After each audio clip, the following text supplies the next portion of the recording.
Guys, Keita, I'm back in another video, and today we're talking about Friday Night Smackdown. So this Friday Night Smackdown I was a little salty, and I think that it's been a time since we were in the international fan shoes, so I'm not mad about it. It's just the fact that I got a little spoiled on stuff. It was like a little I got a little salty. Hopefully I find a way. Hopefully I'll find a way to see it next week, because Roman Reigns is returning, and I have a sneaking suspicion that NAOMI may be on next week's episode. It just makes sense. Now, to open up the show, we had Jimmy Uso interrupt LA Knight, the new U.S. champion, basically putting his hat in the ring, saying that he's desperate, which showing, like, seeing everything, how Solo is, Roman is, and Jay is, yeah. It's pretty accurate to say that Jimmy will be desperate, because everybody else is doing something. Everybody else is on something different now. Jimmy's just trying to find where his place is. Even Sammy, he has something, but Jimmy is in this dead space where he's trying to find his place. And even though I do think that Jimmy is, one of the best, it's not looking like it. It's just like he's just, trying to find somewhere he's lost. This Drew McIntyre stuff was interesting, but it's not interesting when you keep losing. It's not interesting when you're getting your behind beat every week by somebody who already has a place, or he can find his way through things, while Jimmy does not have that. So I am for Jimmy going for the U.S. title. I hope he wins the U.S. title, because LA Knight having it is cool, but I have agendas to push. I have the agenda of Jimmy Uso being the United States champion, the agenda of Carmelo Hayes being the United States champion, and honestly, if Jimmy gets that title, I want to see a Carmelo feud. Like, give me a few good matches, and then have Melo go undefeated after he gets that U.S. title. Now, because Jimmy out there for the U.S. title, Solo had to come out, which Solo is pushing this different. He's doing something different. Roman, when he was a tribal chief, or when he was just, well, he's always be the tribal chief, but as the leader of this, like, thug line still, Solo is trying to put on a different type of coat, trying to be different than how Roman was with them. And I hope it's genuine. I think it is genuine. It seems genuine. So he said, like, I could see this title belongs on Jacob. I thought he was gonna say himself, because I don't know. I thought he was being like Roman, trying to manipulate situations, but it seems as if Solo actually means what he's saying. Like, he's actually being honest, maybe. But I just think that we're going to have a Mania match between him and Jacob. So what is going to be the straw that breaks the camel's back? That's what I'm looking forward to now. But neither here nor there. That made a way for a triple threat match, because, when Bloodline comes out, they're going to attack somebody. And Braun Strowman wasn't having that. Braun Strowman still has beef with Jacob Fatu. And throughout the match, you see that there's no good blood with anybody. But it was very interesting to see Jimmy Uso team up with LA Knight. You wouldn't have thought that would happen. This match was good. I will say this. Jacob Fatu is on something different. 3 moonsaults. Okay, bro. Okay, you're on something.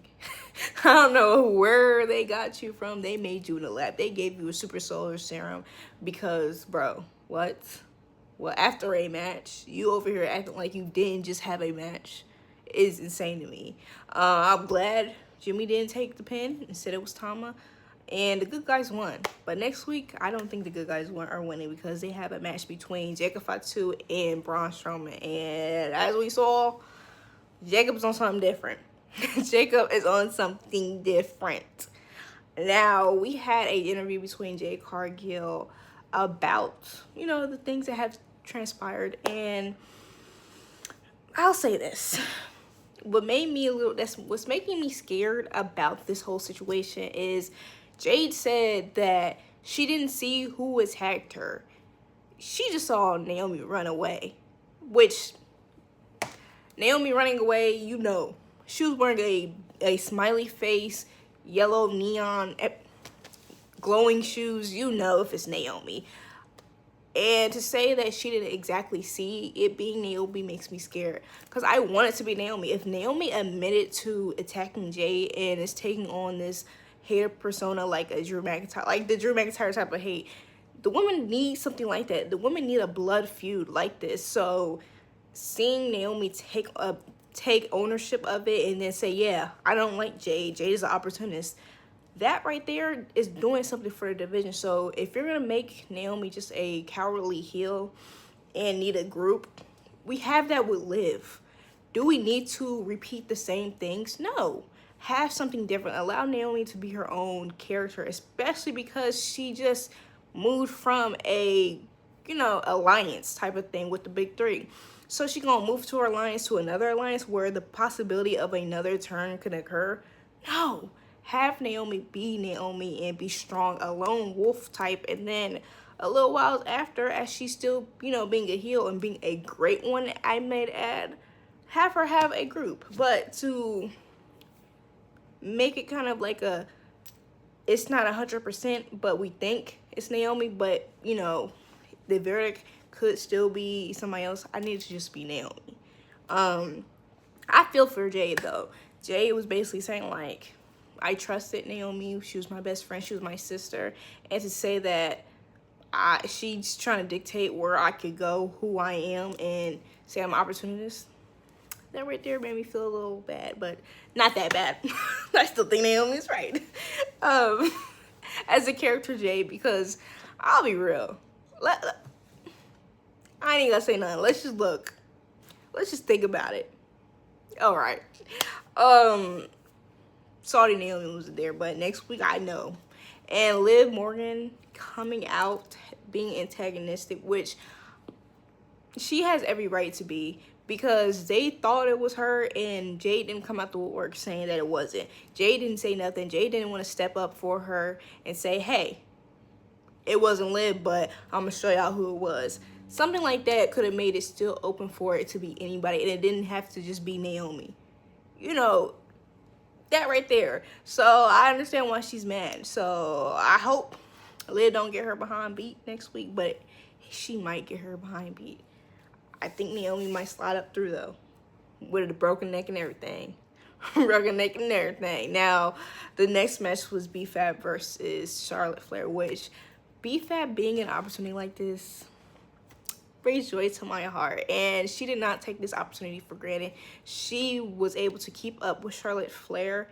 She was able to give a good show, and I appreciated the fact that they did that, because when you have somebody like B-Fab and you have Charlotte, you could kind of make it a squash match, but they didn't do that. They didn't do that. It was respectful, honorable. Charlotte did win, yes, because it's Charlotte. She's going in to have a match at Mania. She's not losing. Charlotte, and then she locked her into the figure eight. That made me mad, though, because B-Fab don't deserve that. She was just trying to stick up for the girls in the locker room. And Tiffany came out, which Tiffany deserves her ones because she came out and helped B-Fab.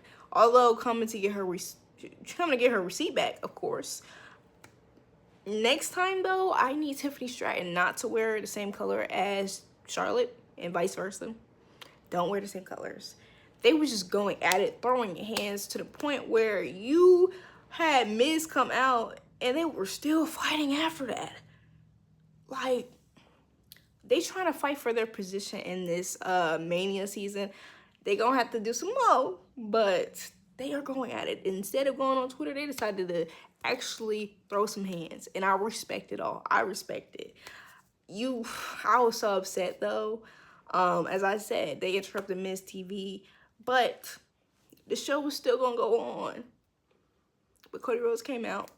He wanted to do the well. Miz was not feeling it because he said, we're on a time constraint. We were on a time constraint, and then he got Cody Cutter. So who's really the bad guy?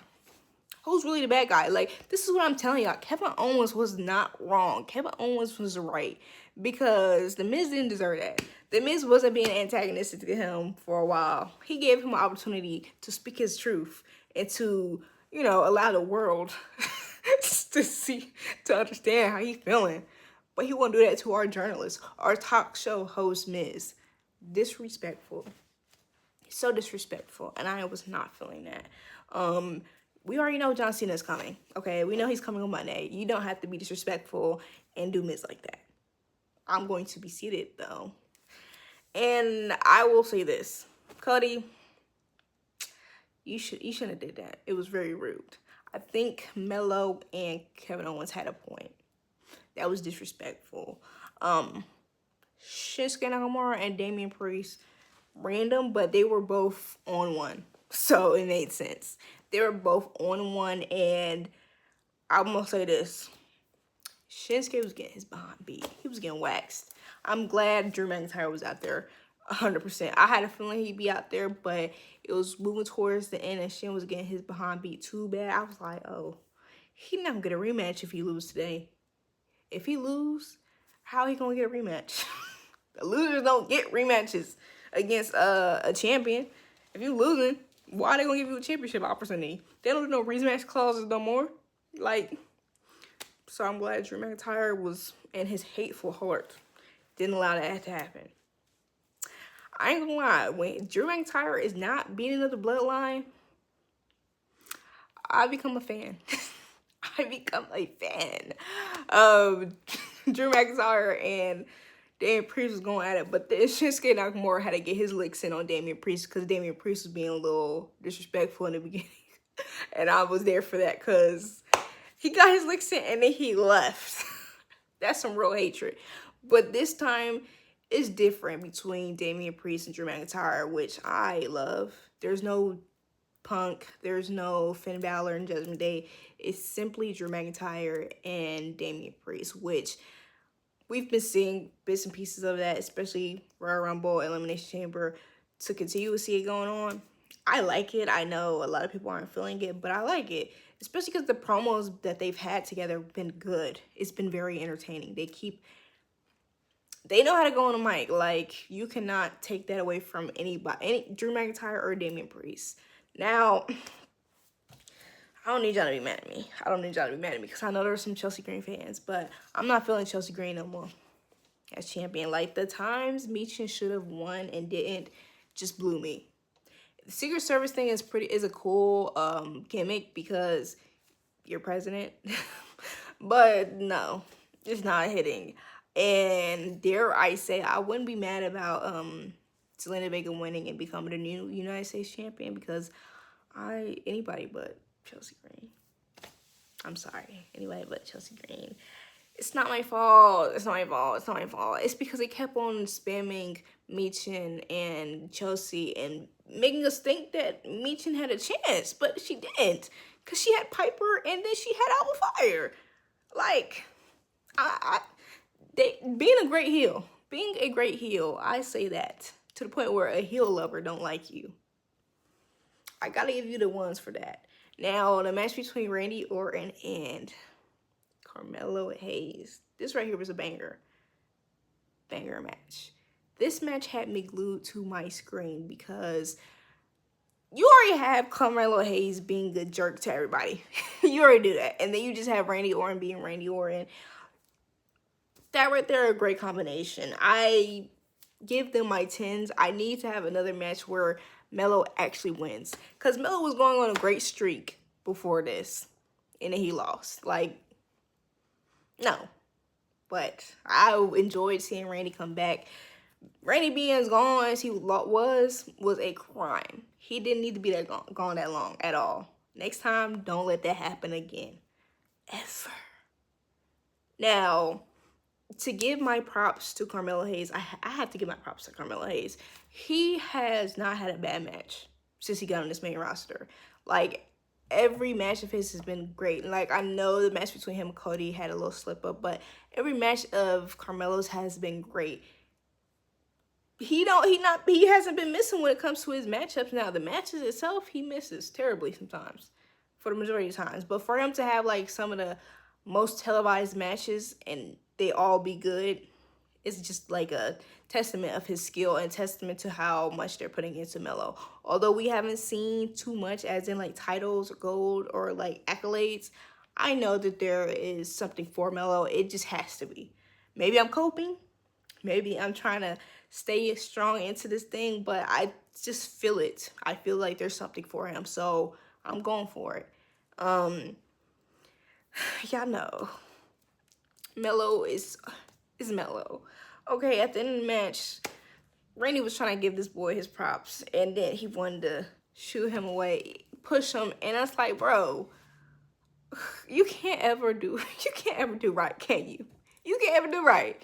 Like, Randy was gonna punt this man in his head, and I was gonna be upset because that first punt needs to go to Kevin Owens. Although I love Kevin Owens, especially because he pulled Melo out the ring. Him pulling Melo out the ring was baller. This is why I'm a Kevin Owens fan, because he be looking out. He looked out, and I respect it, okay? Kevin Owens coming back. Interesting. Next week, we're probably going to see something about that. Next match was Gunther, and this right here, a surprise, because random. It was random. Axiom. I have seen this Gunther thing where he's just pulling people from the rosters. I think it's very interesting, but I think it goes deeper into the storyline they're trying to push, that Jey Uso is simply an entertainer, and that's why Gunther doesn't respect him, because he's doing too much of the entertaining instead of actually being a wrestler. It's kind of sounding like the IWC. This right here being the second one of Gunther's random pickouts, which Gunther's not even on from Raw, and he's done this. So for this to occur makes me believe that come Mania, Jey Uso's gonna pull some stuff out the bag that we haven't seen from him, maybe in a while or maybe ever. Like, this right here is showing me that Jey is going to earn that heavyweight championship. This was a great match. I do think that he was messed up for putting that boy in a sleeper. But you're messing with Gunther, you're bound to be in a sleeper, and you're sending a message to Jey anyway. Keep your eyes open.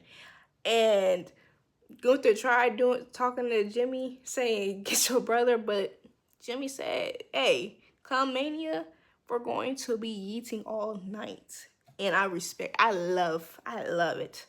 Brothers gonna stick out for the brothers. Now, this is the match I was looking forward to. This is a match that I've been looking forward to. Street Profits versus DIY. The match that I know, this right here was something like, this better have happened. This better have gone my way, because the Street Profits have been down for a long time. For them not to have been tag team champions for 4 years. And then we had Grayson Waller, and we're not gonna talk about them. But this match was fire, and it was long overdue 100%. They're just fed up. Now, I don't think the Street Profits are heels, because they were interacting with the crowd. So I think they're just in the middle of being, you know, fed up and willing to do whatever it takes to get their position. And maybe the crowd just doesn't want to boo them, so they're embracing that. DIY, they couldn't run. They couldn't run no more. And this type of presentation of Street Profits, I need them to continue to make them be strong. They need to continue to dominate, because having Dawkins and Montez Ford on this different level, they're kind of bulked up and just on not even thinking about anybody else except their self and except their careers. That needs to show through all their matches, and it did between DIY, because they tried their best. It just wasn't enough. It wasn't enough, because Street Profits were done with being how they were just done being the team that they were before. It just wasn't working, so they needed to be stronger. They needed to be more ruthless, and that's what occurred. That's what happened. And they both were on something different. Like, Dawkins and Montez both came with some different energy, and I need that to occur. For as long as they're going to allow it to happen, it needs to continue like that. And that's probably why they took out the Street Profits when they did, because they knew that they had no chance. And new tag team champions are the Street Profits. I'm so excited, so proud of this, because like these them boys deserve it. They deserve it. Pretty Deadly, they better get squashed. I ain't even trying to be rude or nothing like that, but Pretty Deadly better get packed up when it's time for them to defend. But you guys let me know how you guys felt about SmackDown. What was your favorite match? And are you guys looking forward to next week? How have y'all did any of y'all get spoiled? That's a real question. Did any of y'all get spoiled? But thank you for watching. Please like, comment, share, and subscribe. Bye.